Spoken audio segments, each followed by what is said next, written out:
Сите ние децата сакаме да поминуваме многу време надвор, во природа и да уживаме во надворешните активности.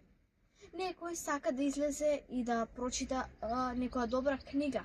Друг пак сака да вози велосипед, ролерки, скејборд или слично. Јас сум Лара Милошевска, ученичка во 7-мо оделение во основното општинско училиште Браќа Миладиновци од Пробиштип, и денес сакам да ви ја представам приказната Кутичката на дрво од Сања Атанасова.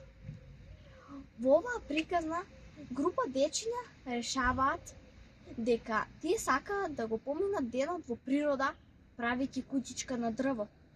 Но кога сакаат да започнат оваа активност, сваќаат дека работата не е баш и лесна.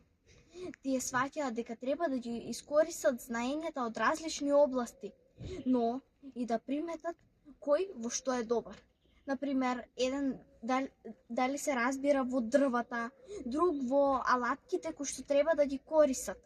Ова е приказна за соработката и пријателството, но пред се помагањето.